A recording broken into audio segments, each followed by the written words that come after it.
Before we dive into the series, you need to know that a deadly virus has swept across the globe, turning most of humanity into flesh-eating zombies. Amidst this chaos, a group of students finds themselves trapped and alone, struggling to survive the relentless tide of the undead. This is the story of our heroes. To understand how it all started, we have to go back a bit. At a local high school, a group of bullies drags a helpless student to the rooftop, away from prying eyes. They relentlessly torment him because he's weak and can't fight back. One of them grabs him by the hair, furious because the boy filed a complaint against him. He slaps him across the face, warning him that if he ever does it again, he'll make him regret it. The student, pushed to his limit, grabs a metal pipe to defend himself, but he's outnumbered. The bullies tackle him to the ground and beat him mercilessly, even breaking his facial bones. One bully steps on his face with his boot, a final act of humiliation. In a desperate surge of rage, the boy tries to lash out, but he trips and falls off the edge of the roof, crashing onto the pavement below. Instead of helping, the bullies flee the scene. Luckily, an ambulance arrives just in time and rushes him to the hospital.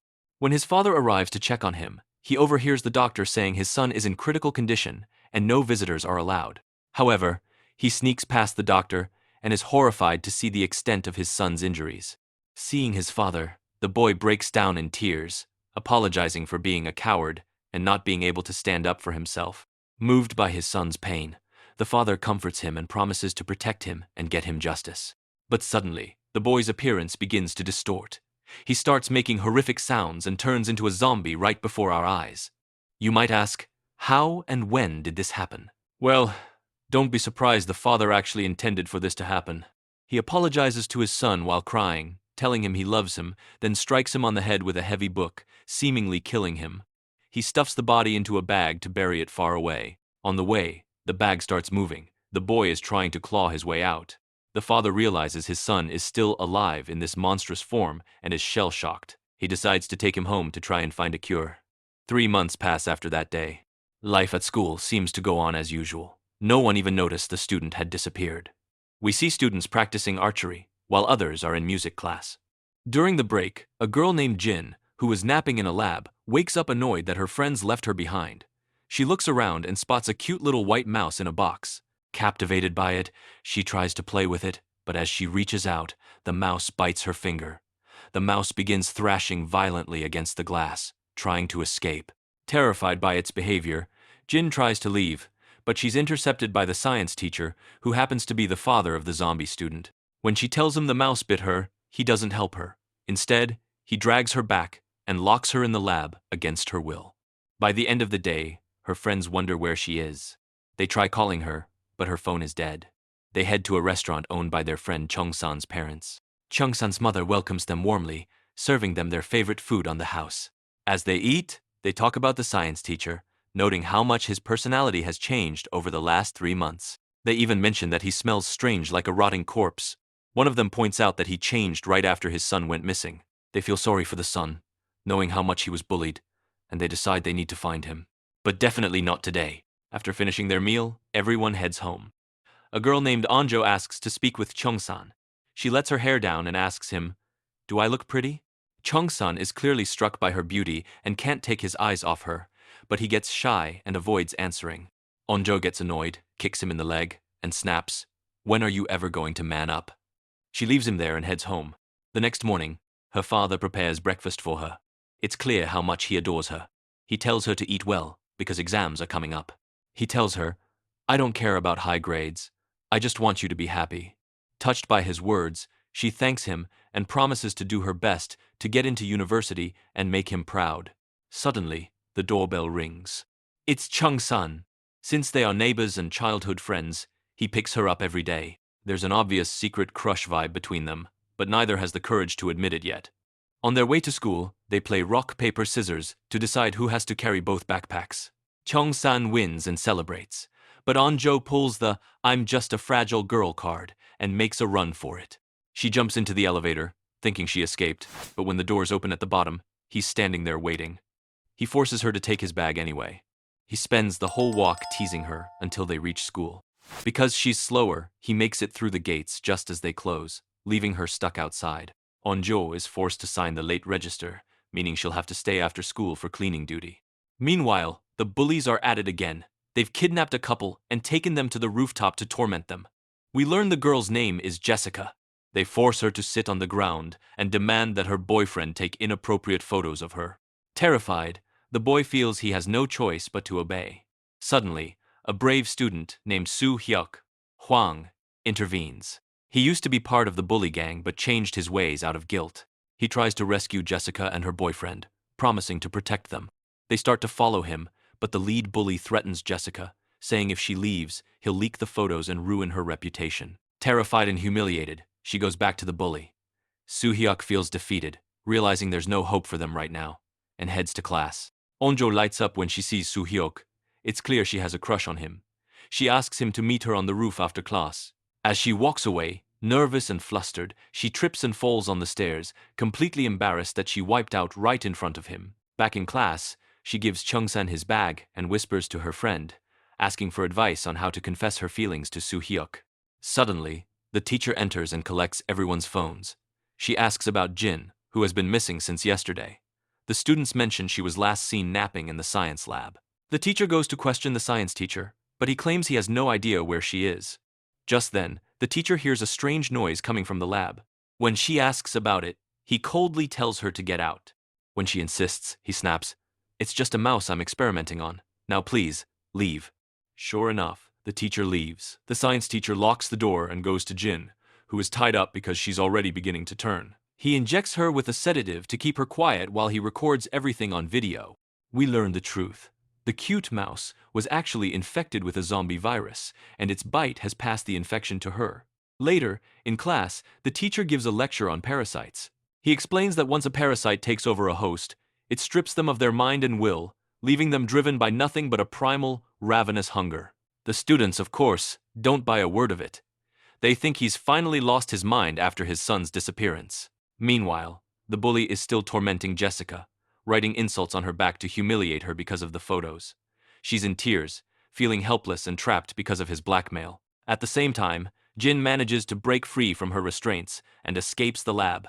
She's in the middle of a full transformation, bleeding and staggering. She collapses in the hallway, and a teacher rushes to her side, frantic.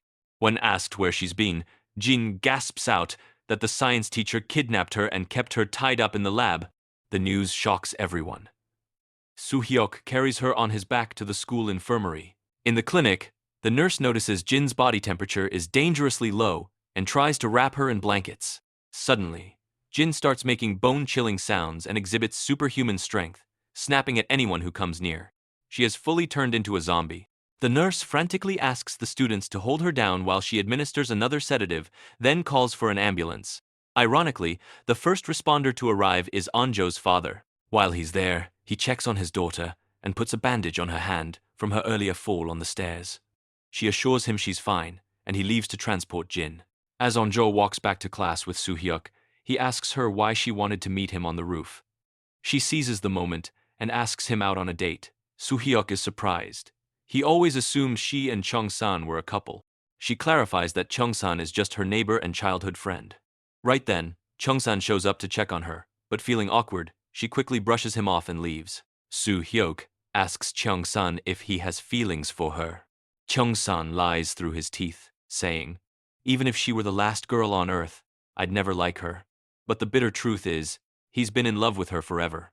Back at the lab, the science teacher realizes Jin has escaped and his secret is out.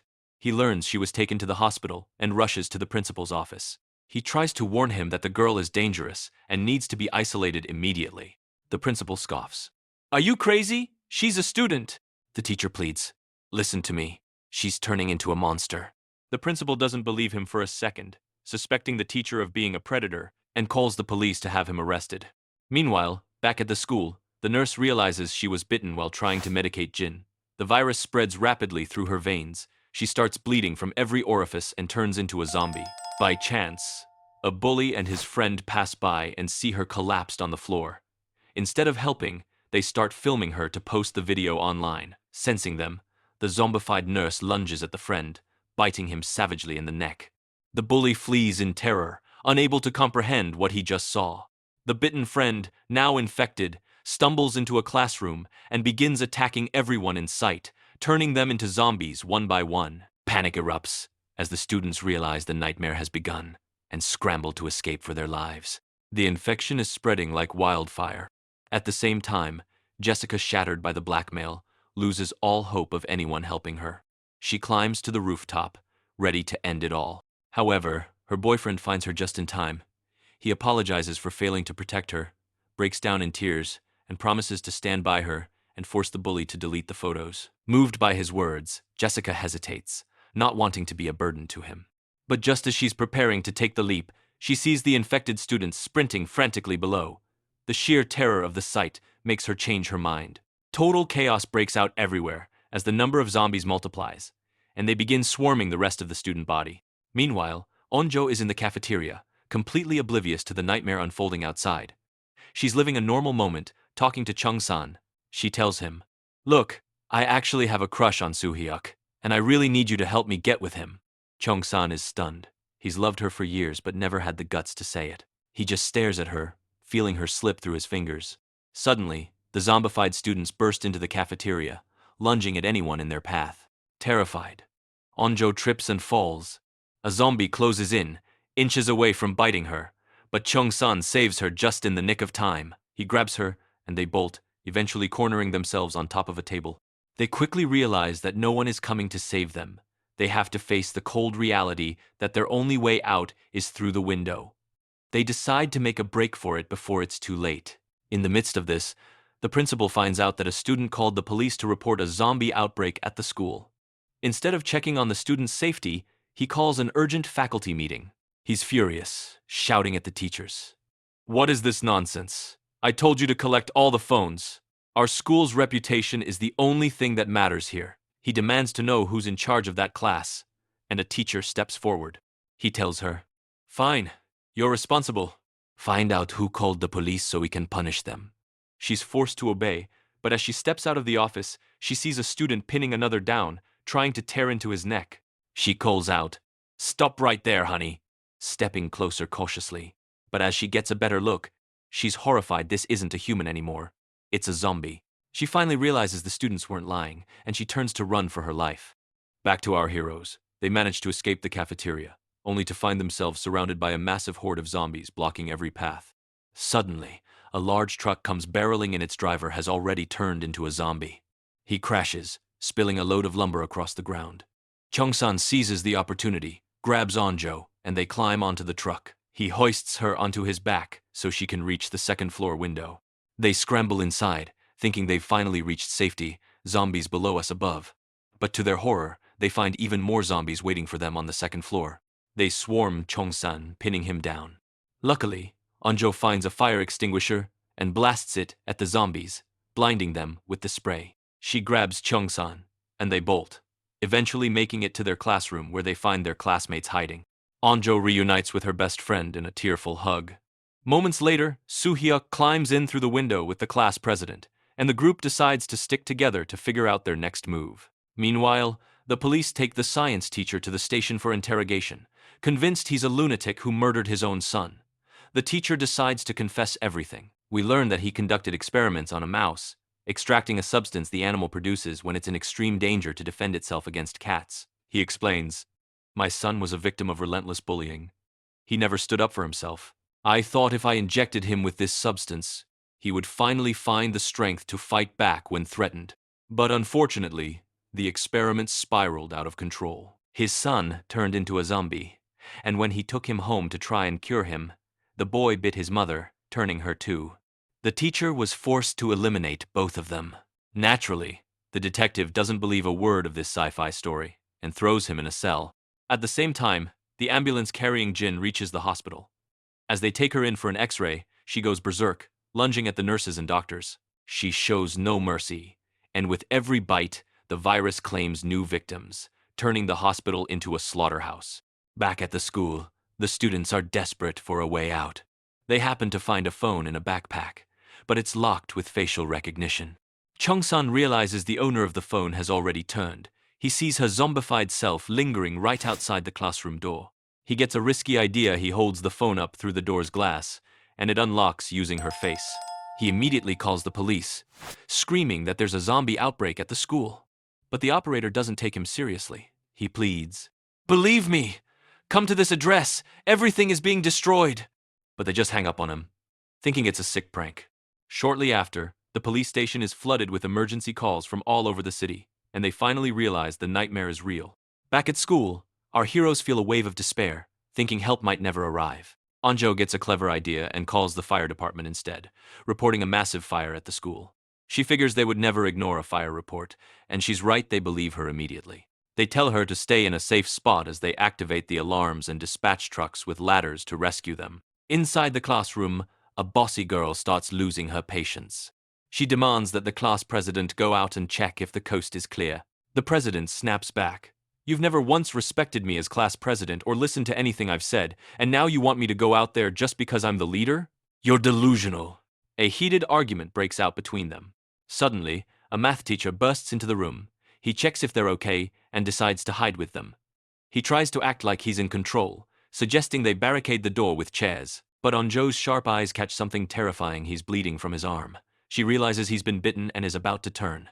Panic sweeps through the room as everyone backs away. They tell him to leave peacefully, but he insists it's just a scratch. Before he can finish his sentence, the virus takes over. He collapses, turns, and lunges at one of the girls, biting her and turning her instantly. Their safe haven is gone. The students are forced to flee the classroom, locking the two new zombies inside. As they run, they encounter a massive, overwhelming wave of zombies, a literal tide of the undead rushing toward them. Just as it looks like the end, Soo-hyuk, Hwang, steps up. We find out he's a martial arts pro. He dives into the horde, breaking bones and taking down zombies left and right with pure skill. The heavy-set student jumps in to help, using a door as a shield to ram through the zombies and keep them at bay. This gives the others a chance to scramble up the stairs. They try to get into the science lab, but the door is locked. With zombies closing in from both sides, Anjo grabs a heavy water hose, smashes the lock, and they dive inside the lab just in the nick of time. They barricade the windows with heavy tables to keep the surging zombies out. Safe for the moment. Anjo realizes to her horror that she dropped the phone while they were running. The bossy girl goes ballistic, screaming that they've lost their only lifeline and blaming Anjo for their doom. The other students snap at her to shut up, but then a realization hits them. Soo-hyuk is missing. They fear the worst, but Chong-san reassures them. Soo-hyuk is strong. He knows how to handle himself. He'll find a way back to us. Meanwhile, the main bully is hiding under a table in the cafeteria with a few other students. As a zombie draws near, he shows his true colors. He heartlessly sacrifices one of the students, shoving her toward the zombie just to save his own skin. It's clear that in this nightmare, he'll do anything to survive. In another part of the school, a group of students is hiding in the restroom. One girl starts feeling sick and begins to bleed. Her suspicious friend corners her and is horrified to find a bite mark on her shoulder. Knowing she'll turn in seconds, the friend locks her in a stall.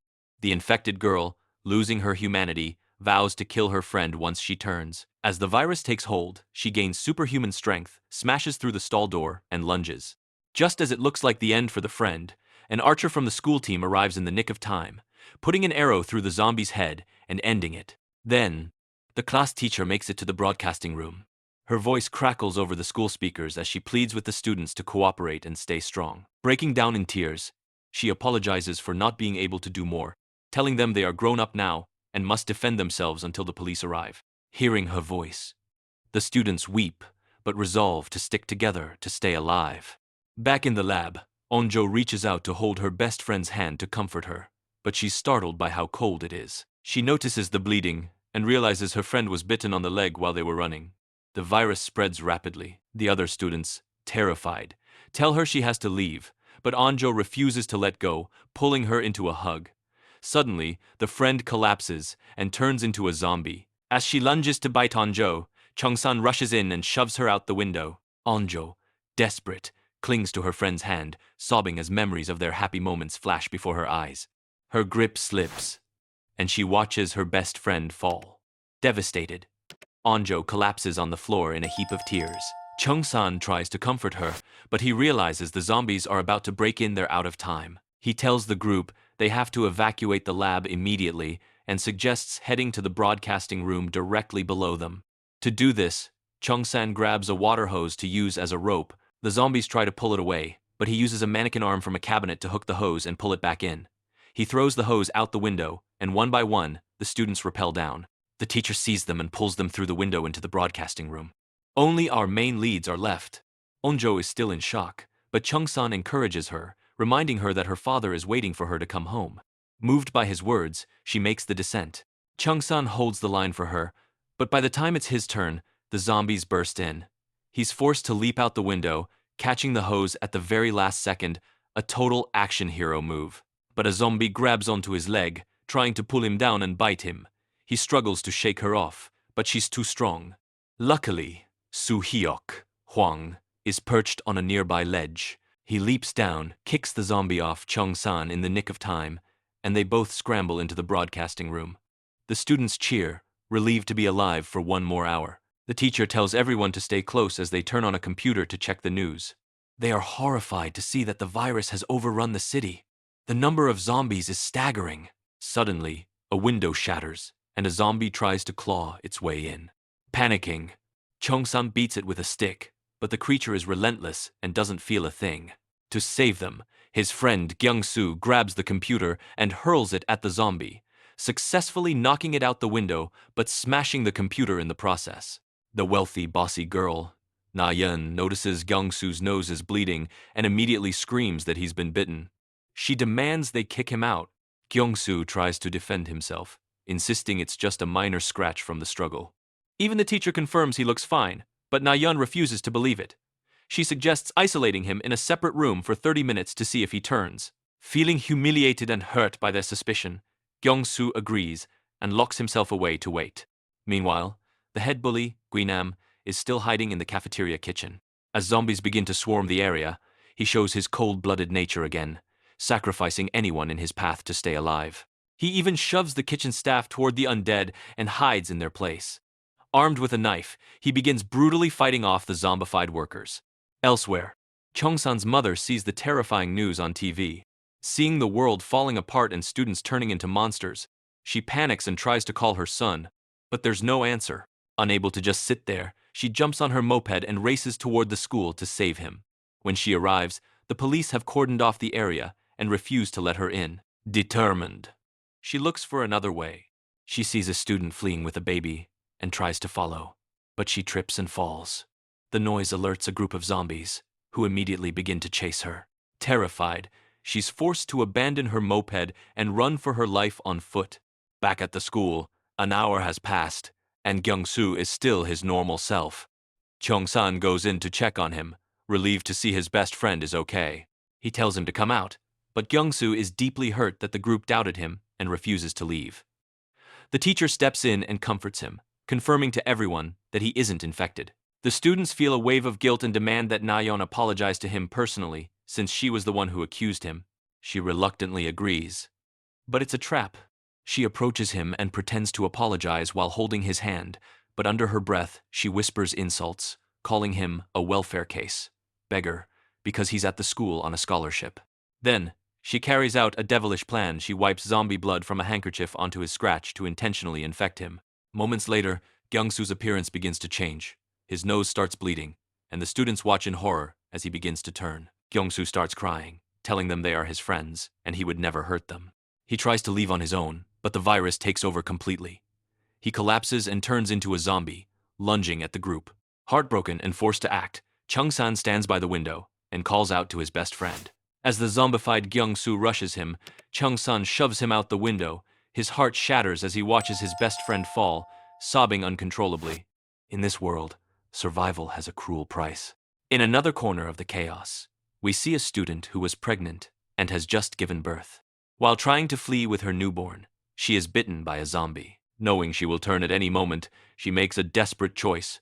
She enters Chung-san's mother's restaurant, leaves the baby in a safe spot, and ties herself up so that when she transforms, she won't be able to harm her child. The virus takes over, but she remains bound, unable to reach the baby. Meanwhile, Onjo's father is on a high-stakes mission to rescue a government minister trapped by zombies. His heart is screaming at him to abandon the mission and go save his daughter, but the minister refuses to let him go until her transport helicopter arrives. Torn between his duty as a first responder and his love for his child, he chooses to finish the job, knowing it's his professional responsibility. Back with our group, everyone is mourning Gyung-soo, but Na-yeon is the only one acting smug. She brags that she was right all along, and demands they thank her for protecting them. However, the class president has had enough. She confronts Na-yeon with the cold truth. I saw you. I saw you wipe zombie blood on a handkerchief and then use it on his scratch just to infect him. The students are horrified. This means she murdered him. Na-yeon tries to deny it, but the class president slaps her and challenges her to wipe the same handkerchief on her own open wound if she's innocent. Na-yeon is cornered and terrified. The teacher intervenes, taking the handkerchief to prevent further infections. Na-yeon finally breaks down and confesses. Furious, Chong-san lunges at her, calling her a murderer and swearing he'll never forgive her. Unable to handle the group's hateful stares, Na-yeon screams that she hates them all and storms out into the hallway. The teacher, feeling responsible, stands at the door and tells the students, "Whatever happens, you must stay alive until I get back," before heading out to save Na-yeon. As news of the outbreak goes viral, a reckless and irresponsible YouTuber decides to live stream from the streets, filming zombies for views. He gets overwhelmed and ducks into a nearby nursery to hide, thinking he's safe. To his horror, he finds that the toddlers have turned into mini-zombies, and he finds himself trapped by a swarm of undead children. At the same time, Cheong-san's mother makes it to the school. She sneaks around until she spots Gyeong-soo. Relieved to see a familiar face, she calls out to him, but she doesn't realize he has turned. In a tragic twist, he lunges at her and bites her. Back in the room, Cheong-san is staring out the window, still reeling from his friend's death. Onjo tries to comfort him, sharing his pain since she lost her best friend too. The students worry about the teacher, wanting to go out and find her, but the class president strictly forbids it, reminding them of the teacher's final order to stay put. They soon face a more human problem. They all need to use the restroom, but are too afraid to go out. Onjo, using a survival trick she learned from her father, breaks a table and sets up a makeshift toilet corner in the room. The students are impressed by her resourcefulness and thank her. They resolve to stick together until the rescue team or the police arrive tomorrow. After lurking in the kitchen, the lead bully, Gui-nam, finally sneaks out toward the school field. He spots a bicycle and tries to use it to escape the campus, but the zombies sense his movement and swarm him. Panicking, he dumps the bike and sprints for his life until he bursts into the principal's office. After taking down a few zombies in his way, he decides to hole up inside, safe for the moment. Meanwhile, back at the police station, the detective confronts the science teacher, accusing him of being the mastermind behind this global catastrophe. When asked why he did it, the teacher lets out a chilling laugh, devoid of any guilt. He explains that he did it to protect his son from bullying. Since the school did nothing to help, he felt they all deserved to perish. He claims he wanted to change the world, but now he realizes he's simply caused its destruction. The detective, furious, asks if there is a cure. The teacher reveals that the only solution is recorded on his laptop back in the school's science lab. Remember that laptop from earlier? The one Gyeong-soo threw at a zombie? This might be a problem. The detective decides to take the teacher back to the school to retrieve the data. However, as they try to leave the station, a horde of zombies breaches the building. They swarm the officers, and just as the detective is about to be bitten, the teacher, overcome by a sudden flash of guilt, rushes in and saves him, getting bitten in the process. He tells the detective to run to the lab while he holds them off. Sacrificing himself, he blocks the path of the undead. The detective is forced to leave him behind. Outside, he finds that almost all his colleagues have turned, except for one officer who was locked away. He rescues him, and together they head toward the school. The next morning, the students wake up to the sound of helicopters circling in the sky. Hope is rekindled. They realize people are finally coming to help. They suggest making a distress signal to show they are still alive. Everyone agrees, but they need a phone to coordinate or check the news. Cheong-san remembers that their teacher collected all their phones and stored them in the library. Despite the suicidal risk, he decides to risk his life and go get them. Up on the rooftop, Jessica's boyfriend reveals a devastating secret.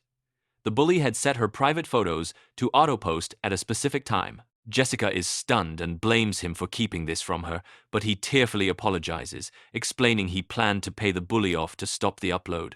"Too little, too late," she snaps. Determined to delete the post before it goes public, Jessica decides to head to the library to find the phone. She asks him to come along, but he refuses out of pure cowardice. Disgusted, she calls him a coward and leaves him behind to go it alone. Meanwhile, Cheong-san prepares to climb out the window to head to the library. Worried for his safety, Soo-heok, Hwang, decides to go with him. They navigate along the building's outer ledge until they reach the library window. Inside, they spot Jessica being swarmed by zombies. Chung-san assumes she's a goner and sadly moves on.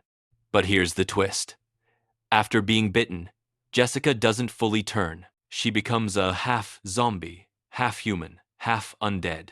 She realizes the zombies are ignoring her, and taking advantage of this, she begins smashing every phone she can find in the library. Chung-san arrives and is baffled by her behavior and her terrifying new look. He spots a phone she dropped and tries to grab it quietly, but her heightened senses pick him up. She lunges at him, but Soo-hyuk steps in just in time to knock her back. The commotion alerts the rest of the horde, forcing our heroes to split up. Soo-hyuk escapes through the window while Chung-san bolts through the door. At the same time, Onjo's father is fighting off a swarm with a high-pressure fire hose to clear a path for the minister.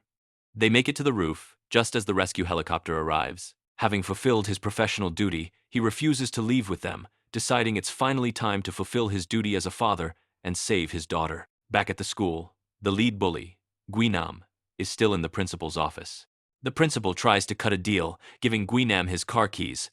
"Go get the car so we can both escape." Guinam scoffs at the idea. He only planned to use the principal as a human shield anyway. Terrified, the principal tries to flee, but Guinam overpowers him and ties him up. Suddenly, Chung-san bursts in and catches the whole thing on camera. He threatens to expose Guinam, but the bully just laughs. "Kid, it's the end of the world," he says. "Your threats mean nothing. I'm the king of this school now." He brutally kills the principal right in front of Chung-san and moves in to take the phone. Chung-san shoves him and bolts, with Guinam hot on his heels, hurling a knife that narrowly misses him. Meanwhile, the students hiding in the restroom finally decide to make a move. They fight their way through the corridors, with the archer showing incredible skill by taking down zombies with precision. Despite the danger, she refuses to leave the school until she finds her brother. Back in the broadcasting room, Soo-hyuk, Hwang, returns and delivers the grim news. He and Chung-san got separated. Onjo is struck with anxiety, staring out the window and waiting for any sign of him. Soo-hyuk tries to calm her down, telling her to trust in Chung-san's resilience. At the same time, Chung-san is playing a deadly game of cat and mouse in the library. He finds a student hiding on top of a bookshelf and tries to join him, making a lighthearted joke to ease the tension. But the student, consumed by fear and thinking Chung-san is infected, shoves him off. Justice is swift, however. Guinam arrives moments later and shoves that same student into the waiting arms of the zombies. A literal case of what goes around comes around. Guinam then turns his sights on Chung-san, desperate to get the phone. They engage in a brutal struggle. Guinam pins him down, choking him with murderous intent. As Chung-san feels the world fading, he delivers a desperate blow, striking Guinam in the eye and kicking him into a swarm of zombies. As the undead pile onto Guinam, he screams in agony, vowing that if he turns, Chung-san will be his first victim. Chung-san doesn't look back. He tries to flee, but a shelf collapses, pinning him under a pile of books. He narrowly escapes by pelting the approaching zombies with books and slipping into the ventilation ducts.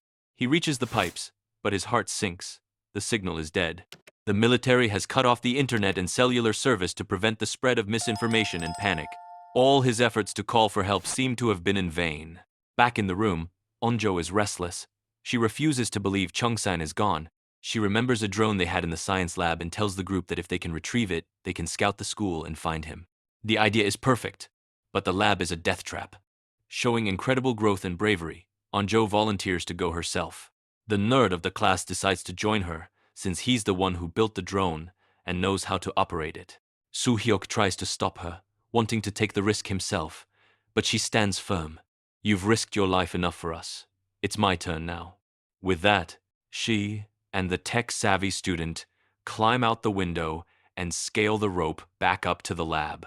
Meanwhile, the detective and the officer are making their way to the school, but they get intercepted by a massive horde.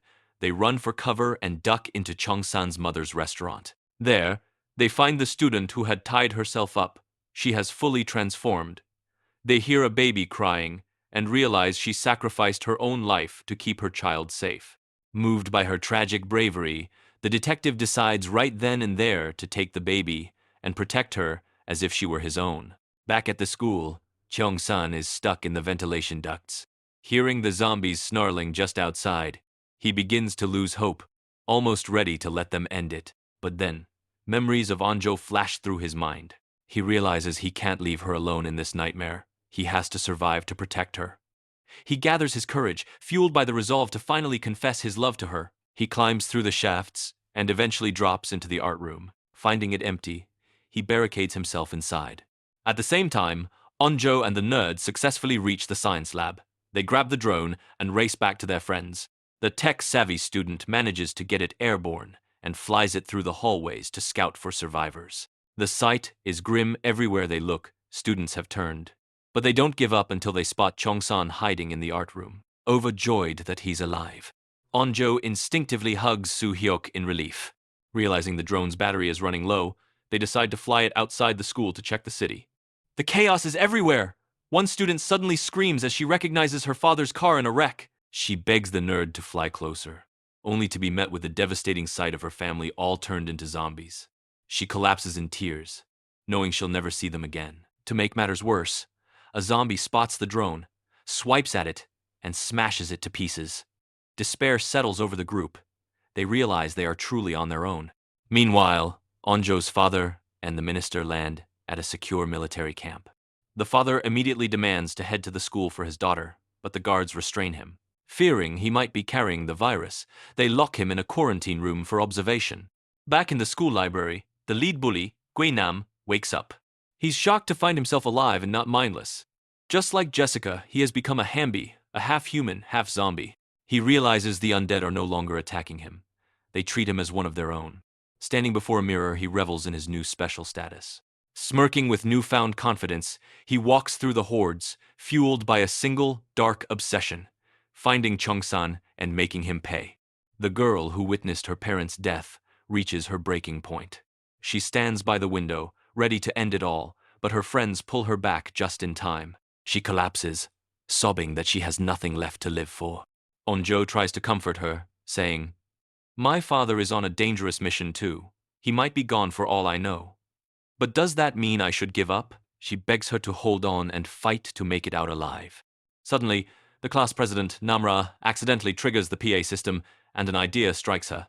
She remembers that zombies are drawn to sound. She proposes playing music through the speakers in a distant part of the school to lure the horde away, creating a clear path for them to rescue Cheong-san and escape. Everyone is impressed by her brilliant plan. First, they broadcast a message to Cheong-san, telling him to stay put and that they are coming for him. Hearing Onjo's voice, he feels a surge of relief and promises to wait. They blast a loud track through the speakers, and it works. The zombies begin migrating toward the noise. However, Guinam also hears the broadcast and now knows exactly where they are. Clutching his knife, he heads out for revenge. The students sneak out of the broadcasting room. Everything is going according to plan until the nerd accidentally knocks something over. The noise alerts a nearby zombie who starts chasing them. Soo-hyuk, Huang, steps in to neutralize the threat, but as he struggles with the zombie, Guinam suddenly appears. In a twisted turn, Guinam saves Soo-hyuk by killing the zombie, then coldly demands to know where Cheong-san is. When Soo-hyuk refuses to talk, a fight breaks out. Soo-hyuk uses his martial arts skills, but he's horrified to see that Guinam is unfazed by his blows. He's become a Hambi with superhuman durability. Guinam smirks, moving in for the kill, but Namra, the class president, jumps on his back to choke him. In the struggle, Guinam bites her hard on the arm. Furious, Soo-hyuk manages to shove Guinam out a third-story window. He quickly grabs the bleeding Namra, and they rush to join the others. The group finally reunites with Cheong-san in the art room. He hugs Onjo, thanking her for risking her life to find him. They draw the curtains to stay hidden, thinking they are finally safe. But the mood shifts instantly when they notice Namra's wound. Panic sets in as they realize she's been bitten. Meanwhile, at the military camp, Onjo's father is told he must stay in quarantine for a week. Desperate to reach his daughter, he overpowers the guards, knocks one out, and steals his uniform. The minister tries to stop him, but he looks her in the eye and says, "You're a mother. You must understand." Touched, she lets him go, asking only that he returns safely. Disguised in tactical gear and armed, the father and his friend slip out of the camp, heading straight for the school. Panic sweeps through the room as the students fear the class president, Namra, is about to turn. They demand she leave, but Soo-hyuk, Huang, stands his ground, shielding her. He insists she isn't infected by the virus because it was the bully who bit her, not a regular zombie. Chong-san is floored, unable to believe Guinam is still alive. Not wanting to be the cause of a rift among her friends, Namra prepares to leave on her own, but Soo-hyuk stops her. He grabs her hand and leads her to the window, promising the group, "If she turns, I'll be the one to push her out myself." Namra agrees, swearing she'll jump if she feels herself changing. As time passes, Namra begins to feel dizzy and leans her head on Soo-hyuk's shoulder. Thinking she's about to strike, Chung-san moves to shove her away, but Soo-hyuk blocks him, leading to a heated argument. Onjo steps in to protect Namra, pointing out that her body temperature is normal, unlike their friend who turned earlier.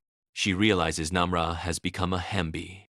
To put everyone at ease, Soo-hyuk ties his hand to Namra's with a piece of cloth, declaring, "If she turns, I'll be her first victim." In that tense moment, Soo-hyuk finally confesses his feelings to her, leaving everyone stunned. Meanwhile, the detective tucks the baby he found inside his jacket, dons a helmet, and hops on a moped with his partner. As they prepare to speed off, they spot a little girl fleeing from a pack of zombies. They rescue her and duck back into the restaurant. The detective tries to comfort the girl, but she points toward the street, sobbing. He realizes her mother has already turned. He pulls her into a tight hug to ease her pain. Back at the school, hunger and thirst begin to take their toll.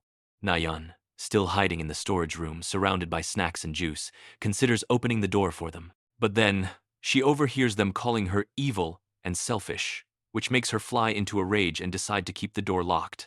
One of the students tries to break into the storage room, but the sound of scratching zombies outside forces him to stop. Realizing they might not make it, one of the girls grabs a camera and starts recording a farewell video for her family, sobbing as she speaks. The others join in, sharing their final words. They cry about being too young to die, they still wanted to live their lives, get more likes, and subscribe to the Dark Recap channel. They lament that they might never see another summary or follow the upcoming parts on Dark Recap ever again. Onjo takes the camera last, looking into the lens and saying, "Dad, I know you're coming for me." At that exact moment, her father is scaling the wall of the military camp. He refuses to help his friend over, not wanting to put his life at risk. "I'm going for my daughter. You have no reason to die for this," he says before disappearing. A guard spots him and tries to intervene, but the father knocks him out and sprints toward the shore. He dives into the water as guards open fire, getting wounded in the process. Despite the pain, he pushes forward, fueled by the single goal of reaching his daughter. Finally, the special forces arrive on the scene. They engage in a fierce battle with the zombies, clearing out large numbers and rescuing many survivors. However, during the operation, one of the soldiers is bitten. Instead of leaving him, the command decides to take him in for experimentation, hoping to find a cure through his infection. Meanwhile, back at the school, Namra, the class president, is recording a final video for her family, fearing she might lose her humanity at any moment. When she finishes, she turns to Soo-hyuk, Hwang, and thanks him for staying by her side. She asks him why he's doing all this for her, calling herself cold or evil. Soo-hyuk, visibly nervous, finally confesses his long-standing feelings for her. To his surprise, Namra admits she loves him too. They sit together, hand in hand, finding a brief moment of peace in the chaos. In the school clinic, Jessica, the other Hamby, hears a noise. She finds one of the teachers hiding there. He is terrified of her appearance, but she tries to calm him, saying she's not exactly a zombie. Suddenly, a ravenous hunger overtakes her. She lunges at a fish tank and begins eating the fish raw. Horrified, the teacher realizes she's infected and tries to kill her by striking her on the head. Jessica is unfazed. She turns on him, filled with rage, reminding him how many times she begged him for help against the bullies and how he ignored her. She lunges and bites him hard on the neck. His screams echo through the halls. Namra hears the distant scream, but none of the other students hear a thing. They look at her with fear as she realizes her senses have become superhuman. She can hear their rapid heartbeats thump, thump, and the sound of their breathing. Her heightened hearing alerts her that a massive horde of zombies is closing in on their position. She warns them they are in grave danger and must leave immediately. Having seen her accuracy before, they finally put their full trust in her. Meanwhile, the lead bully, Guinam, is washing his face when he hears someone sobbing. He finds one of his former lackeys hiding under a car. Pretending he wants to help, Guinam suggests they team up to escape. The boy believes him, but as soon as they step out, Guinam begins to laugh. He crushes the boy's hand with his newfound superhuman strength. The boy's screams of agony draw the zombies right to him. Guinam stands before a mirror, obsessed with his reflection and his missing eye, swearing that Chung-san will pay for what he did. Back in the art room, the students brainstorm a plan to escape. They decide to use the PA system again to blast music and lure the zombies away from the back exit. Onjo goes to Namra and unties her hands, showing her total trust. Moved by this gesture, Namra vows to use her powers to protect them. The group works together to build a massive barricade using tables and chairs in the center of the room, creating a defensive cage to shield them once the music starts and the chaos begins. At the same time, the archer and her group are moving through the halls. They're desperate to find a way out because her arrows are almost depleted. They come across a heavy-set student who is injured and decide to help him, placing him on a table to carry him out. However, they soon find themselves face to face with an overwhelming horde. Realizing they can't win this fight, they are forced to retreat and hide back in their original spot. Meanwhile, the detective decides it's time to make a break for it from the restaurant. He wraps cardboard around the baby's arms as a makeshift armor to protect her from bites. His partner, trembling with fear, suggests leaving the child behind, arguing she'll only slow them down. The detective flatly refuses to abandon her. They hop on their moped and speed away, successfully outrunning the zombies. On their way, they spot our YouTuber friend trapped on a roof, pleading for help and nursing a leg injury. The detective wants to help, but his partner has had enough. He steals the moped and bolts, shouting, "You're gonna get me killed," leaving the detective and the kids behind. Back at the school, the students execute their plan. They huddle behind their barricade and open the door, making as much noise as possible to draw the zombies in. The undead swarm the room, and the pressure on the barricade is immense. The students hold the line just long enough to slip out the back exit. They scramble up the stairs toward the rooftop, only to find the door locked. They bang on it desperately, but it won't budge. On the other side of that door stands Jessica's boyfriend. He hears their frantic screams and pleas for help, but he remembers how no one stepped in to help Jessica when she was being bullied. Consumed by a desire for revenge, he cold-bloodedly decides to let them all turn into zombies, leaving them to their fate. At military headquarters, the minister orders the commander to rescue the students at any cost. The commander agrees and dispatches a helicopter to the school rooftop. When the soldiers land, they find Jessica's boyfriend, standing alone. After a quick check to ensure he isn't infected, they ask, "Are there any other survivors?" The boy lies through his teeth, claiming everyone else in the school has already turned. The soldiers, having no reason to doubt him, fly him away, leaving the others behind. The students, hearing the helicopter depart, are crushed by despair. With zombies closing in on the stairs, they fight back with everything they have. Suddenly, Guinam appears, laughing like a maniac. He fixes his gaze on Chung-san, ready for his revenge. Chung-san is shocked to see him, and tries to strike, but Guinam is unfazed. He lunges at Chung-san, aiming for his eyes, demanding an eye for an eye. But Namra, the class president, intercepts him. She grabs the bully, choking him with her newfound superhuman strength, and hurls him away. Guinam is stunned. He had no idea she was a Hambi just like him. Meanwhile, Jessica is wandering through the school, looking at her former bullies now nothing more than brainless zombies. She feels a twisted sense of satisfaction, knowing they got exactly what they deserved. She heads to the storage room and begins dousing the place with gasoline, determined to burn the school to the ground, to erase her traumatic memories. As the fire spreads, the smoke triggers the fire alarm system, causing the rooftop doors to unlock automatically. The students seize the chance and burst onto the roof. They see a helicopter in the distance and scream for help, but the soldiers don't hear them. They break down in tears as their last hope flies away. The lead bully, Guinam, tries to smash through the metal rooftop door to reach them, but it's too strong. He's forced to retreat and find another way. Back on the roof, Chung-san and Soo-hyuk are baffled by Guinam's immortality. They realize that some people turn into full zombies, while others, like Namra and Jessica, become Hambis. They take comfort in knowing that Namra is on their side to protect them.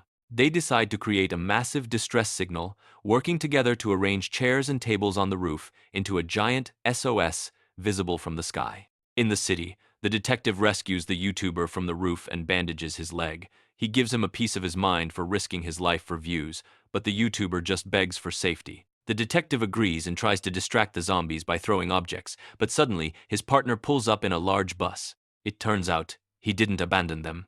He went to find a bigger vehicle for their escape. Relieved, the detective and the kids scramble onto the roof of the bus and speed away. On their way, they accidentally hit Jessica, who was riding a bike. The detective hops out to check on her, and is shocked to find her still alive. He decides to take her with them, just as special forces arrive. Once the soldiers confirm they are human, they move in to assist. Back on the school roof, the students try to start a fire to keep warm. They struggle with primitive methods and feel defeated until they realize Namra has had a lighter in her pocket the whole time. They snap at her for keeping it a secret, then quickly light the fire and huddle together, singing songs to pass the time and keep their spirits up. Inside the school, Na Yun, the bossy girl, overhears their singing. She leaves the storage room and finds the camera they used to record their farewells. Watching the footage, she sees how hungry and desperate they are, and she feels a pang of guilt. A flashback shows that the class teacher saved Na-yeon's life by getting bitten in her place. Before fully turning, the teacher's final wish was for Na-yeon to help her friends. Moved by this memory, Na-yeon decides to make amends. She packs up all the food and juice in the storage room and prepares to take it to the roof. But as she steps out, she comes face to face with Guinam. He smirks, tells her he's starving, and lunges at her. He bites her neck, turning her before she can ever deliver the food to her friends. Huddled around the fire, the students begin to open up. Namra, the class president, talks about her lifelong loneliness and thanks them for finally becoming her true friends. When it's Cheongsan's turn, he decides he's done keeping secrets. He looks at Onjo and confesses that he's loved her since they were kids. Onjo is stunned. She always saw him as a brother, almost like family, and thinks he's joking. But his eyes tell a different story. Feeling overwhelmed and embarrassed, she walks away to be alone, sobbing when he tries to follow, asking for time to process everything. Suddenly, the silence is shattered as Guinam uses the pipes to scale the building and burst onto the roof. Onjo freezes in terror. Cheongsan rushes to protect her, but Guinam's strength is now monstrous. He pins Cheongsan down, aiming for his eyes in a crazed quest for eye for an eye revenge. Onjo tries to intervene, but he shoves her aside with ease. Su Hyok, Huang jumps in using his boxing skills, but even he is no match for the Hambi bully. Guinam gives them a chilling choice. Hand over Cheongsan, and I'll let the rest of you live. The group refuses, swarming him together, but he tosses them aside like ragdolls. Finally, Namra steps up, the only one who can truly go toe-to-toe with him. A brutal, bone-crunching fight ensues. Namra manages to snap Guinam's arm and hurls him off the rooftop. Su Hyok is awestruck by her power and checks on her. But deep down, they all know Guinam isn't dead yet. He's out there, healing and plotting a more vicious comeback. Meanwhile, the detective reaches the military camp and briefs the commander on the virus. He reveals that the science teacher created it and that the data for a potential cure is on a laptop in the school lab. The commander immediately dispatches a special ops team to retrieve it. Elsewhere, Jessica reunites with her boyfriend. He's relieved she's alive and apologizes for abandoning her, but he notices she's different. She tells him she burned the school down with an eerie calmness. Suddenly, the hunger hits her. She looks at him, not as a boyfriend, but as prey. Don't be surprised, dear viewer, she's about to give in to her instincts. Back on the roof, the students praise Namra for saving them. Suddenly, she perks up. She hears a helicopter approaching long before anyone else. As it finally appears, they wave and shout until the soldiers land. The troops perform a quick check. Everyone seems human, but they notice Namra's low body temperature. Thinking she's just suffering from exposure, they wrap her in a blanket. The soldiers move to the lab, clear out the zombies, and successfully retrieve the laptop. The commander is pleased until a report comes in. A zombie outbreak has hit the camp. He checks the monitors and sees Jessica attacking her boyfriend. Realizing there's a mutant strain that shows no symptoms, Hambies, he panics. He gives the most heartless order: leave the students behind. He fears any one of them could be a hidden carrier. The soldiers are forced to obey, unloading the students from the helicopter one by one at gunpoint. They threaten to shoot anyone who tries to board. Yes, dear viewer, they've been betrayed. The helicopter disappears into the night, leaving the students in total despair. Heartbroken, Cheongsan smashes their SOS signal to pieces, sobbing in the dark. Back at the camp, the military commander interrogates the minister, demanding to know why she helped Onjo's father escape. She stands her ground, explaining that he saved her life, and she wanted to return the favor. She tells him that his daughter is trapped in that school and he had to go for her, adding, "If I had the chance, I'd do it all over again. As a mother, I feel his pain." Meanwhile, the father is sprinting through the streets, dodging zombies at every turn. He encounters a desperate man pleading for help because his pregnant wife is trapped in a car. Though it breaks his heart, the father admits he can't stay. He's in a race against time.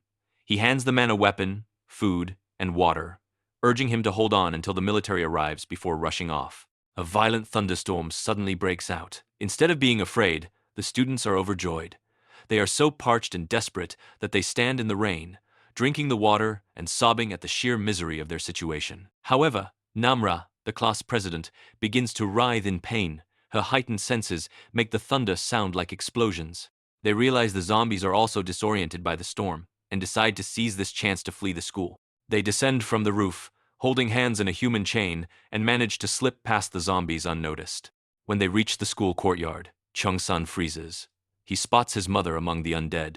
He's paralyzed with shock, having had no idea she was even dead. Suddenly, the heavy-set student lunges at her, striking her with a metal pipe to protect the group. Chung-san loses it. He throws the student off her and stands in front of his mother, trying to talk to her. But she's long gone. His friends, moved to tears by the sight, gently pull him away as more zombies close in. He leaves her behind with a shattered heart, haunted by memories of her kindness. The group flees into the woods, but one of the girls trips and falls. She begs her best friend to help her, but the friend is consumed by panic. She abandons her and keeps running. The tech-savvy nerd can't leave her behind. He turns back to help, but they quickly find themselves surrounded. Just as they prepare for the end, an arrow pierces the darkness. The archer arrives just in time to save them. It's a miracle the nerd is actually her brother. They share an emotional reunion, neither believing the other survived. Meanwhile, the girl who abandoned her friend trips into a lake while running blindly through the forest. The zombies swarm her in the water, and she pays the ultimate price for her cowardice. The remaining students make it to the school gymnasium to hide, but it's crawling with zombies. They are forced to duck into the equipment storage room. Inside, the heavy-set student approaches Chung-san and tearfully apologizes for hitting his mother. Chung-san finally breaks down, sobbing uncontrollably. Onjo, feeling his immense pain, pulls him into a hug to comfort him. They decide to hunker down and spend the night in the storage room, exhausted and broken. At military headquarters, the commander opens the science teacher's laptop, only to find a devastating truth. There is no cure. The teacher's logs reveal that the only way to stop the virus is to completely incinerate the infected. Faced with this grim reality, the commander makes a chilling decision. He orders a full-scale bombing of the city to contain the outbreak before it goes global. The next morning, the students wake up. Onjo notices Chung-san stayed awake all night, lost in thought. She begs him not to give up, promising that once they escape, she'll give him an answer about being his girlfriend. This spark of hope re-energizes him. He vows to protect her and make her the happiest person alive. Nearby, her father reaches the woods near the school, marking trees to find his way back. Despite a painful head injury, his fatherly instinct pushes him forward. Meanwhile, the heavy-set student finally confesses his love to the archer, telling her he's been her secret fan at all her tournaments. She gets annoyed by the timing and chases him away. But the moment is cut short as Su-hyuk, Huang, comes up with a plan. They build a makeshift tank using rolling carts to move through the school courtyard. The group argues over the design. One student wants it open, while an older girl warns that zombies will swarm them. After a vote called by Namra, they settle on a plan. Chung-san finds a single piece of chocolate, and they share it like a sacred meal, even though the heavy-set student accidentally takes a bigger bite. They suit up in makeshift armor, grab their sticks, and push their cart tank into the courtyard. Everything is going well until the horde overwhelms them.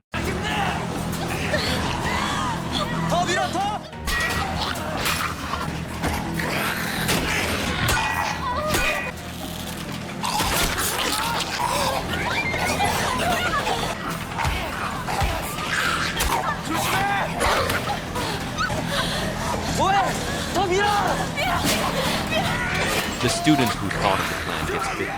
Overcome by guilt, he sacrifices himself, stepping out of the carts to lure the zombies away, shouting his love for his friends as they tear into him. The students reach the school gates, only to find them locked from the outside. Just as they lose hope, the door swings open. It's Onjo's father. The reunion is short-lived. He hugs his daughter and thanks Chung-san for keeping her safe, but more zombies are coming. He leads them to the tennis courts, using flares and fireworks as a distraction. As the students escape through the fence, the father gets bitten. He locks himself inside the court to buy them time, forcing a sobbing Onjo to run as he transforms right before her eyes. They flee to a construction site, but the workers there have already turned. They balance on high beams to stay out of reach.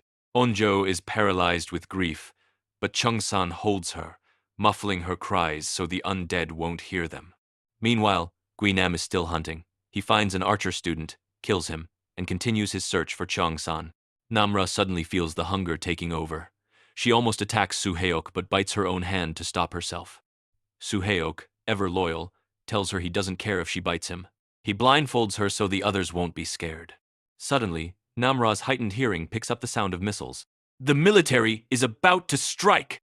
As the group prepares to run, Guinam finally finds them. He lunges at Chung-san and bites his arm. After all this, he finally got him. Guinam prepares for the kill, but the high-pitched sound of the military's zombie-attracting drones disorients him. Chung-san seizes the moment, shoves the bully away, and realizes his time is up. He hugs Onjo one last time, tells her he loves her, and gives her his name tag. He leads the zombies away, acting as a decoy to save his friends. Guinam catches up to him on a high ledge. Chung-san, knowing he's already infected and has nothing to lose, decides to take the monster down with him. As the missiles strike, a massive explosion levels the school. In the final seconds, Chung-san grabs Guinam and pulls him into the fiery abyss as the building collapses. The rest of the students manage to reach the woods just as the school is wiped off the face of the earth. Overcome by the weight of his decisions and the guilt of knowing he abandoned students to die, the military commander locks himself in his office. He records a final video, begging for forgiveness and resigning from his post. He calls his wife one last time, telling her to take care of herself and the children. Don't be sad about what I'm about to do, he says. I deserve this. He hangs up, takes his service pistol, and ends his life. The next morning, the students wake up in the woods, traumatized by the night's events. They prepare to head toward the city, but Onjo refuses to go. Clinging to a shred of hope that Chung-san somehow survived, she runs back to the ruins of the school. Suhyuk and Namra follow her, but they find only smoldering rubble. Onjo screams his name through tears, but Namra gently tells her, I can't even catch his scent anymore. She pulls Onjo into a hug and leads her back to the group. As they trek through the forest, they lose their way. However, they soon spot the markings Onjo's father left on the trees. Onjo finds her father's flashlight on the ground. She clutches it to her chest, sobbing as his memory washes over her. They follow the trail toward the city, but just as they get close, Namra's heightened hearing picks up a threat. Zombies are coming, she warns. They try to run, but the heavy-set student falls due to his leg injury. He begs them to leave him, but they refuse. We live together, or we die together, they declare, arming themselves for a final stand. The battle is brutal. Namra uses her powers to take down scores of zombies. Suddenly, a zombie lunges at the archer. Just as it's about to bite her, her brother the nerd jumps in front of her. He is bitten in her place. In his final moments, he tells her to keep living and to win the national championship. Heartbroken, she promises she will, and is forced to put him down before he turns. They continue their journey, moving through the woods in tears. Suddenly, Namra's hunger returns even stronger. Fearing she might snap and attack her friends, she begins banging her head against a wall to snap out of it. She decides to flee to protect them. Suhyuk and Onjo go looking for her, and find her eating the remains of a zombie. They plead with her to come with them, but the hunger takes over, and she lunges at Onjo. She catches herself just in time and runs away, crying, I told you! Just leave me!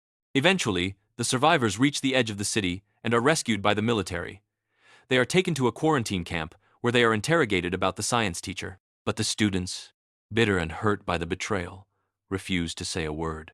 3 months pass in quarantine as the military ensures they are not carriers. Every night, Onjo sneaks out to the border of the camp, leaving food and supplies in hopes that Chung-san or Namra will find them.